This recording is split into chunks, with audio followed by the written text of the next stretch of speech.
मई का महीना थोड़ा इंटेंस रहने वाला है, लेकिन ये इंटेंसिटी बाहर से ज्यादा अंदर चल रही होगी। आप नॉर्मली चीजें डीपली फील करते हो, लेकिन इस महीने वो डेप्थ और ज्यादा बढ़ सकती है। जैसे किसी सिचुएशन पर आपका रिएक्शन सिर्फ उस मूवमेंट का नहीं बल्कि पुरानी फीलिंग्स का भी एक मिक्सचर है। यानी कि फॉर एग्जांपल, आपके दोस्त ने कुछ बदमाशी करी आपके साथ, अब आप उसको इतना सुनाने लग गए, इतना बोलने लगे, या फिर आपने कट आउट ही कर दिया कि अब मैं इससे बात नहीं करूंगा, जबकि वो बात बड़ी छोटी थी। लेकिन ये जो आपका रिस्पॉन्स है ये आज की बात पे नहीं निकला था, महीनों से जो वो बदमाशी कर रहा था उसके लिए आपने आज एक जवाब दिया। और ये थीम है वृश्चिक राशि वाले जातकों का इस पूरे महीने में। आप देखेंगे कि आपके जो रिएक्शन है, आपके जो कृत्य हैं या जो एक्ट हैं, वो उस पर्टिकुलर सिचुएशन से ड्राइव नहीं हुए हैं।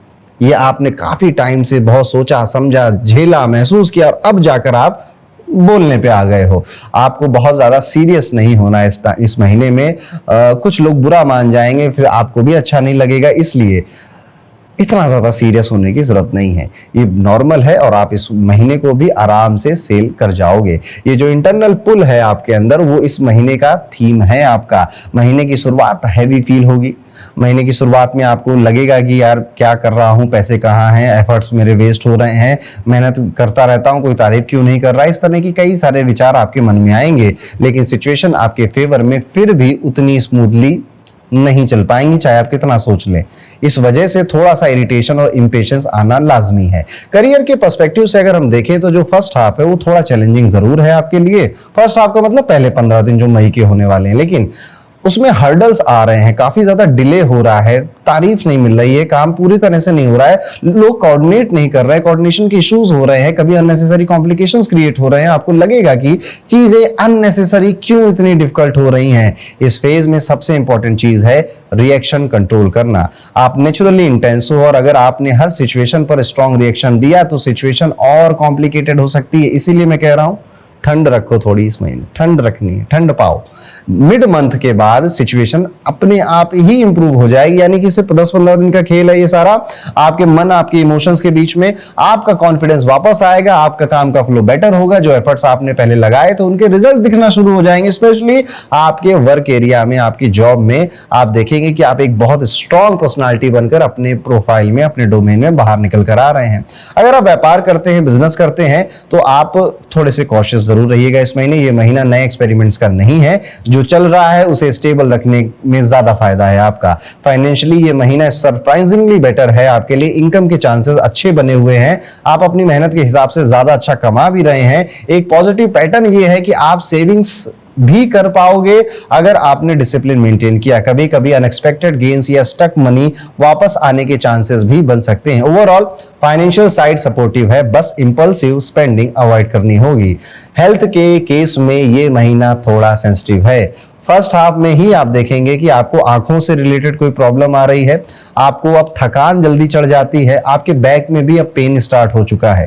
ये यहाँ पर से आपकी एनर्जी में डिप स्टार्ट हो रहा है। आपको लगेगा कि आप फिजिकली ठीक हो लेकिन इंटरनली थोड़ा ड्रेन फील कर रहे हो। मिड मंथ के बाद इंप्रूवमेंट आता है, एनर्जी लेवल बेटर होते हैं और आप अपने रूटीन को वापस कंट्रोल कर पाते हो, लेकिन फिर भी डिसिप्लिन जरूरी है वरना फ्लक्चुएशंस आ सकते हैं। रिलेशनशिप में ये महीना थोड़ा डीप और रिवीलिंग है।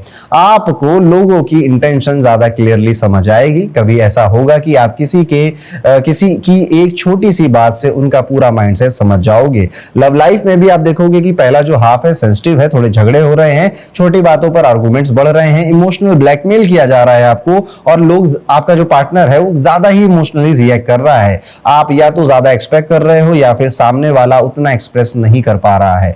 मिड मंथ के बाद 15 मई के बाद आप पाएंगे कि सिचुएशन बेटर हो रही है, इमोशन स्टेबल हो रहे हैं, आप रिलेशनशिप को ज्यादा मैच्योरिटी के साथ हैंडल भी कर पा रहे हैं। ये फेज हीलिंग का आपके लिए होने वाला है। अगर आप थोड़ा बहुत भी ईगो रख रहे थे अपने अंदर, किसी भी चीज का, टूट जाएगा, नहीं रखना चाहिए।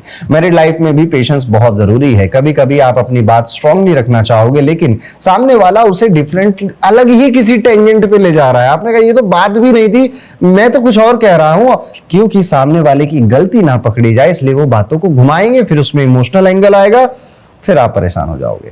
यहां पर आपको टाइमिंग और टोन बहुत जरूरी है और आप पूरे खेल को पहले अपने दिमाग में खेल लीजिएगा, रिलेशनशिप की ही बात कर रहा हूं, और फिर एक्ट करिएगा। अगर आप विद्यार्थी हैं तो ये महीना एवरेज से काफी बेटर है आपके लिए, काफी अच्छा दिखाई दे रहा है आपके लिए। बस वही है, ये 15 दिन वृश्चिक राशि वालों के लिए किसी के लिए भी अच्छे नहीं है, किसी भी डिपार्टमेंट में अच्छे नहीं है, तो वहां पर कंसिस्टेंसी मेंटेन करने में आपको इश्यूज आएंगे। लेकिन जैसे ही 15 दिन कटेंगे और आप देखोगे कि पुरानी गलतियों से आपने काफी कुछ सीखा है, उसकी इंटेंसिटी अब आप अपने काम में लेकर आ रहे हो, चीजों को ज्यादा अच्छे से कंट्रोल कर रहे हैं। एक चीज और बड़ी इंटरेस्टिंग हो रही है वृश्चिक राशि के साथ, जो चीजें पहले आपकी स्ट्रेंथ हुआ करती थी, आपकी ताकत हुआ करती थी, जैसे आप बड़े लॉयल थे, ये आपकी स्ट्रेंथ थी, आप टाइम के बड़े पंक्चुअल थे, ये आपकी स्ट्रेंथ थी, आप चाहे जो हो जाए डेडलाइन से पहले काम खत्म कर देते थे, ये आपकी स्ट्रेंथ थी। लेकिन अब यही चीजें आपकी वीकनेस बन जाएंगी, क्योंकि आप लॉयल हैं इसलिए लोग अब आपको कह रहे हैं ये तो लॉयल है इसलिए इसको सब कुछ मिलता है। अब ये चीज आपको हर्ट कर रही है, तो जो चीजें पहले ताकत थी आपकी,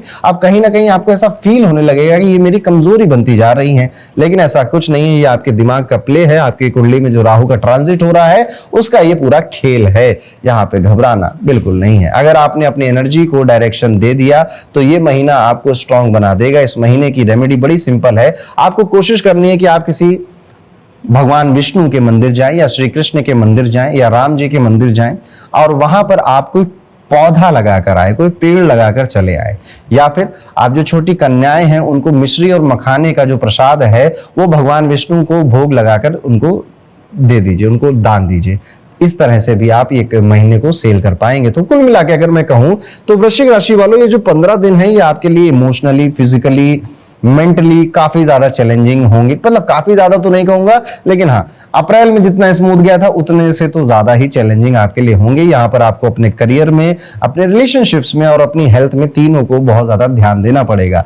लेकिन जैसे 15, 16, 17 मई का टाइम पीरियड आएगा, आप पाएंगे कि रिलेशनशिप, चीजें, काम और सब कुछ पहले जैसा हो गया, ज्यादा स्मूथ हो गया, ज्यादा फ्लो हो गया है। इन 15 दिनों का जो सबक है आपके लिए वो यही है कि माहौल बदल रहा है, चीजें बदल रही हैं, लोग बदल रहे हैं, देश दुनिया में नए परिवर्तन हो रहे हैं, लेकिन अभी आप अपने आप को नहीं बदल पा रहे हो, फिजिकली, इमोशनली और मेंटली भी। इस चीज का ध्यान रखना। इवन ये महीना आपको ये भी सिखा कर जाएगा कि भैया पैसा क्यों नहीं बचा रहे हो, फाइनेंस को क्या सोचा है, फाइनेंस के बारे में आने वाले 4 साल की प्लानिंग है भी या नहीं, इमरजेंसी फंड तैयार है भी या नहीं। इस तरह के सवाल आपके मन में खड़ा करके जाएगा, जिनके जवाब आपको इस मंथ के एंड तक मिल जाएंगे। एक